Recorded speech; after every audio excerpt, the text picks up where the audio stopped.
Hello dear students, welcome back to our channel with the next topic that is problems related to money. तो बच्चे आज हम discuss करेंगे ये primary classes का टॉपिक है कि मनी से रिलेटेड प्रॉब्लम्स जैसे कि डेली लाइफ में हो सपोज करो आपके फादर या मदर आपको कुछ पैसे देते हैं तो आपसे आपको कुछ बोलते हैं कि आप शॉप से जाओ और ये परचेज करके लेके आओ तो आपने जो हिसाब किताब रखना है वो कैसे रखना है आपको इस सम्स की हेल्प से पता चलेगा ठीक है।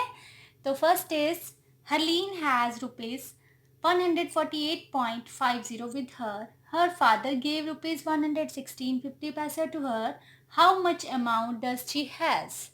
हरलीन के पास इतने रुपीस पहले थे उसके बाद उसके फादर ने उसको इतने रुपीस दिए. How much amount does she has. अब ये और ये अमाउंट को मिलाकर उसके पास टोटल अमाउंट अब कितनी है. अभी जितने पैसे थे उसके पास उतने ही हैं ठीक है. उसने कुछ भी इससे परचेज नहीं किया या फिर उसने किसी को नहीं दिए. मतलब ये पूछा गया कि जो उसके पास पहले थे अब जो उसके फादर ने दे दिए इन दोनों को मिलाकर उसके पास टोटल अमाउंट अब कितनी है. तो क्या करेंगे हम इसको ऐड. यस तो हम इसको अब करेंगे ऐड. फर्स्ट हम लिखेंगे the amount of money. The amount of money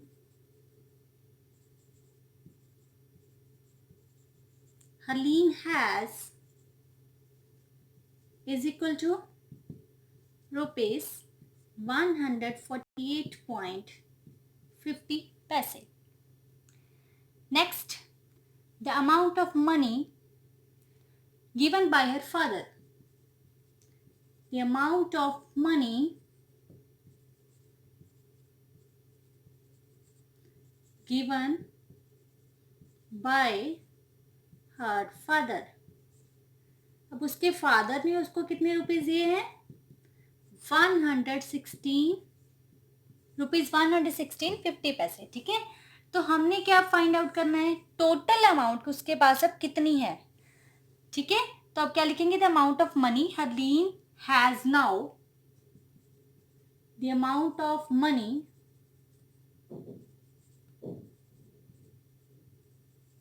Harleen has now. अब क्या करेंगे इनको ऐड करना है ना हमने.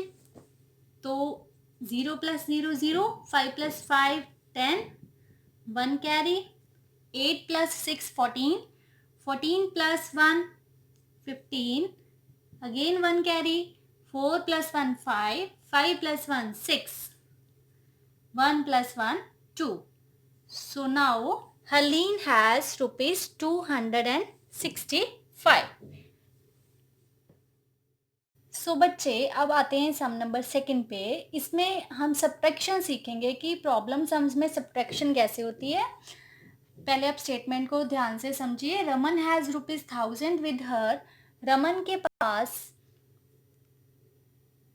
1000 रुपीज़ हैं. She purchases shoes for rupees 742. उसने 742 रुपीज़ के शूज़ परचेज कर लिए.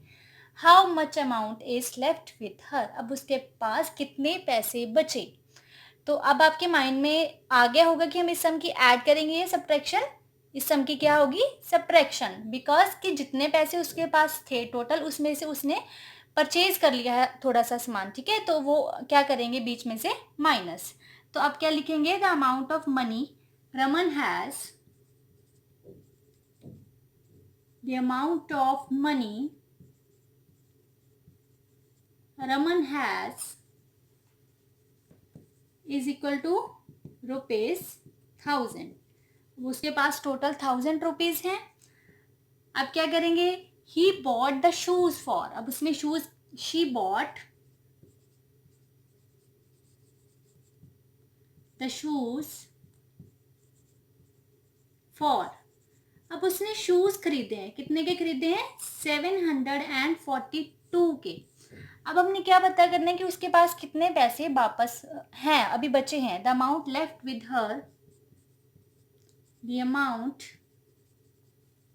Left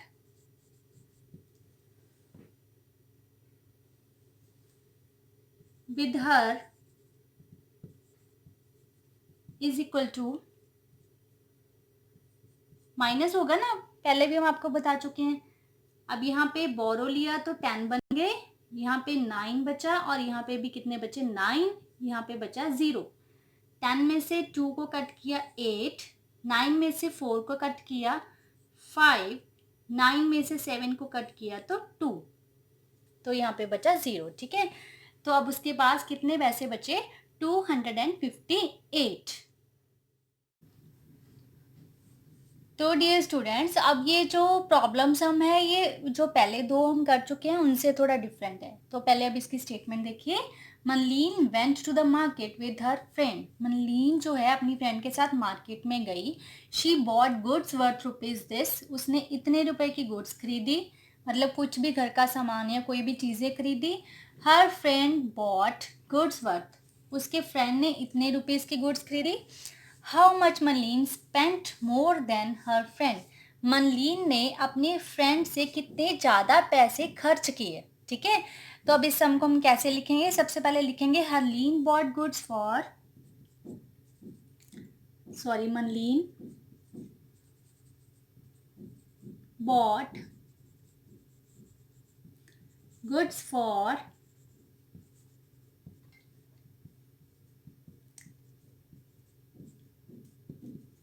this amount.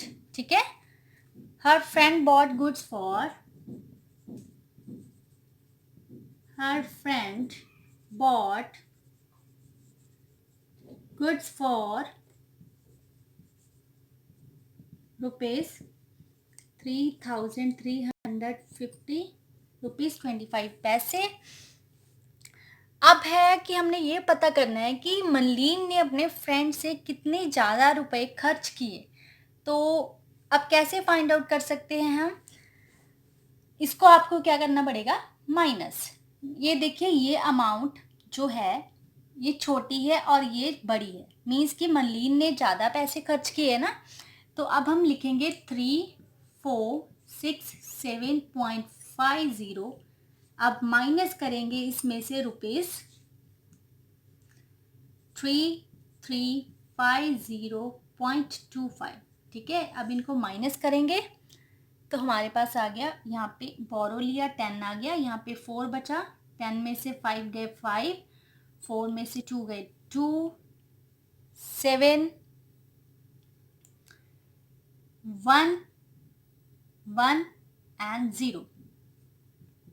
मीन्स कि अब मनलीन ने कितने पैसे ज़्यादा खर्च किए, 117 रुपीज़ 25 पैसे। तो यहाँ पे अब हम कैसे लिख सकते हैं, मनलीन spent rupees 117.25 पैसे more than her friend।